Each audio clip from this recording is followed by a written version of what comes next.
As with almost everything in life, there are good ideas and there are bad ideas. And no, this in no way is restricted to shorts on the Animaniacs show. This is basically how almost every company operates, and the good ideas are, well, what pretty much keep companies in business. And the toy industry is full of examples like this. Taking two pieces of wood and tying a string around them, good idea. Taking a vegetable and plugging in eyes, ears, and noses, good idea. Giving kids a kit that includes uranium that they can experiment. Yeah, they really did that. Wow, okay, yeah, that's not just a bad idea. That is a terrible idea. Can't believe that was made. Well, in the toy industry, most of the time, the bad ideas are easy to spot. And that's because they're usually on a shelf and are accompanied by a bright yellow sticker. Well, not every store uses yellow stickers, but most of the big box stores do. And, sometimes the stickers wind up being red. Sometimes they're purple. It doesn't matter what color the sticker is. The point is, when a product goes on clearance, that's pretty much a store, a retailer saying, this doesn't work. This ain't working for us. And there's a lot of reasons for this. There's many reasons why product goes on clearance. It could be because the entertainment is not interesting. It could be because the actual functionality of the toy is poor. And with so many product tied to content these days, it's pretty much hard to find toy product that's not in some way related to content. It is really interesting to see how the content and the toy's ability to sell at full price is interrelated. Now, obviously, there are factors like a movie being postponed due to the global pandemic, and obviously when there's no content and product on shelf. And, sometimes there are just problems physically with the toys. They don't work, so obviously they're not going to sell as well. But there are often times that product is put on clearance, well, I shouldn't say often, but it happens where product gets put on sale before the movie even comes out. Ghostbusters, the 2016 version, is a perfect example. Mattel was contractually obligated to make these toys, not knowing what the Ghostbuster movie was going to be out. And when they found out what it was like, oh man, we got to make these. They're never going to sell. And they didn't. They went on clearance before the movie even came out. So yes, sometimes you're staring at an obvious issue that you have to do. But other times, and this is happening right now with the Thor Love and Thunder line from Hasbro, well, the product is on clearance. Well, the movie's now come out, but it went on clearance before the movie, about 2 weeks before the movie came out.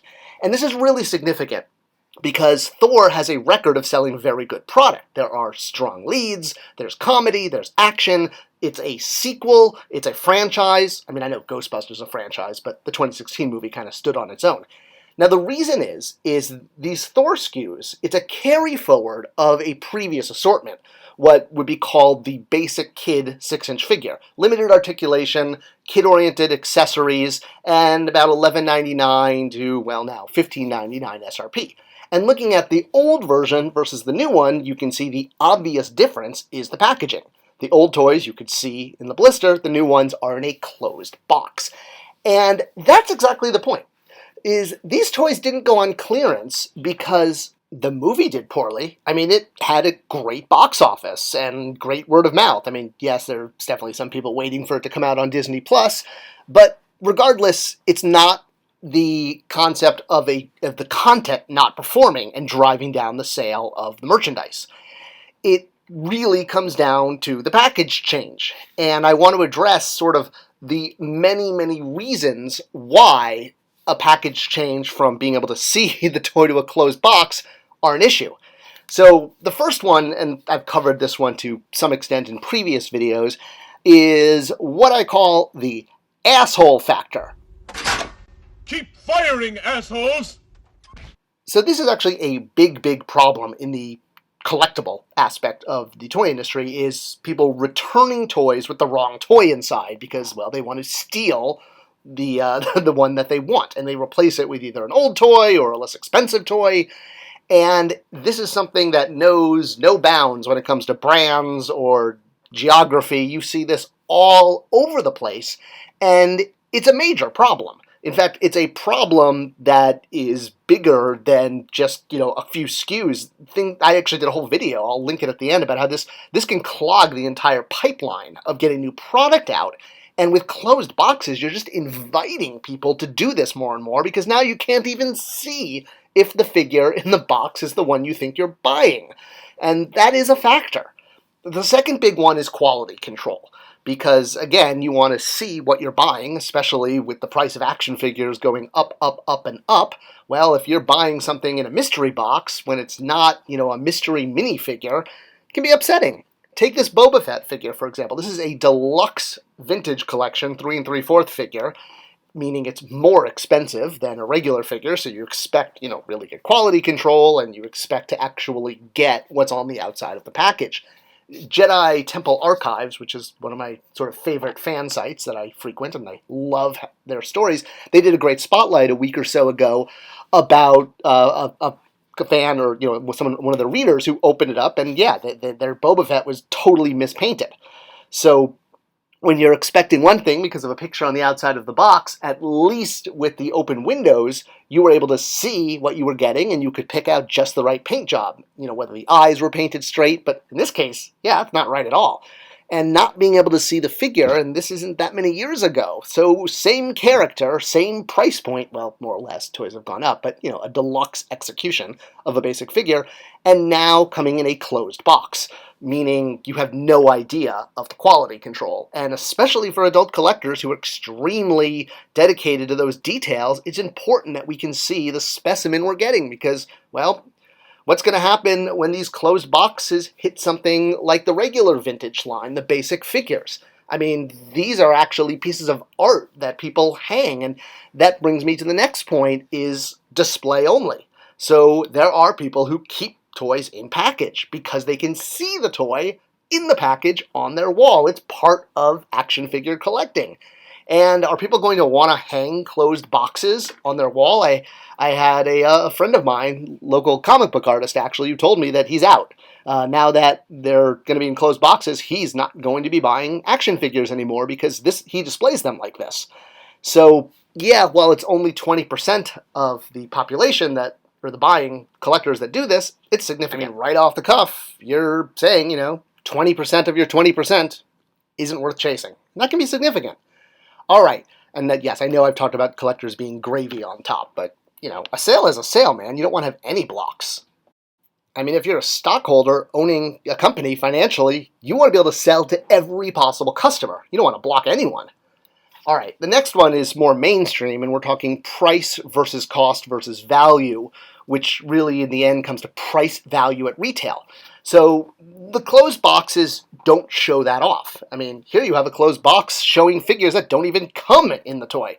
And yes, I know that there's absolutely precedent for this type of closed box back in the vintage day with Star Wars, and Kenner Hasbro has been very, very clever using that nostalgic picture closed box in order to bring product to market and not have to have it in an open box. But they've also done full open boxes for this type of product, and there's a reason.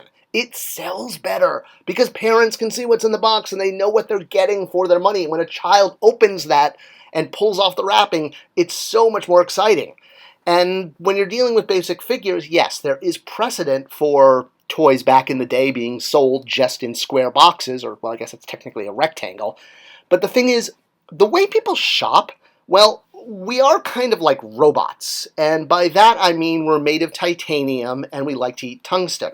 No, actually, I mean it's because we do things automatic. Like when you drive someplace you've been a million times and you just go, you don't think about every turn. I mean, everyone's probably done that, right? Especially while driving home or someplace you go regularly. And there are certain toys, certain categories that the toy buying public, mainly parents and gift givers, recognize that there are some things that come in closed boxes. Like Lego is a perfect example. It's because it has a huge amount of piece count, and it wouldn't work that way. Or blind box figures. The whole point is to not know what's inside, and that's part of the enjoyment. But these are usually lower priced items. Well, not the Lego, but the blind box figures. Puzzles, another perfect example. People are used to buying puzzles in closed boxes. And when I mean by the robotic nature, they're things that we expect, games, puzzles, to be in a closed box, not an action figure. We just haven't been trained to do that. And yes, we can retrain ourselves, but that takes time. And most parents, most sort of non-collectors, if you will, when they see this, this reads as a game or an activity toy. So why closed boxes? Why is Hasbro doing this? Well, honestly, from where I sort of stand, on a, armchair quarterbacking here, but, I have worked in the toy industry for 20 years and I worked in packaging for a huge chunk of that. It's kind of all the wrong reasons, and this happens all the time. A perfect example is also Mattel a few years ago. See, I don't just pick on Hasbro. I like to talk about everybody. Mattel put out this line of, well, I mean, not Barbies, but dolls that were genderless. You could basically make them a boy or a girl or, anything in between. And I get what's going on in society and all of the talk about transgender rights. Awesome, wonderful things. Everybody should be celebrated. But kids don't play like this. If these type of dolls sold, they would sell. There's a reason they're not at market anymore. Making a toy because it's politically correct, while it seems like a good idea on paper, and when you're talking to the press at New York Toy Fair and you're getting headlines, well, yeah, you're going to get headlines, but is that going to translate to sales? It's like, yes, I got it in the closed box. Yes, I got genderless dolls out there. But when they don't sell, it's like, I've won, but at what cost? So, yeah, you got your point across, sure. But all you got was headlines. And headlines don't pay the bills. They don't pay overhead. They don't pay the health care for your workers. They definitely don't pay dividends to the stockholders. And they're the ones that are most important because they're funding the company. They own the company. So, as much as headlines are an awesome thing to get, and you could rack up and say, oh, we got this number of hits or this much publicity, making a toy just to get headlines, well, when sales don't line up with that, you're really not in a good position to win. So, yeah, it seemed like a good idea at the time. But while you want to eliminate packaging and eliminate trash, you still have to sell product. And there are so many compelling reasons why you should be able to see toy product, especially action figures and dolls in the packaging, that the fact that the product's already being put on clearance before the movie comes out kind of shows this might not have been the greatest decision. What do you think? Do you think this is going to go away, this trend of closed box toys? The fact that they're already on clearance with some brands before the content? It's pretty significant in my book. What do you think? Let me know in the comments below, and I'd love to discuss it. Thanks for watching and sharing and supporting the channel. I'll see you next time.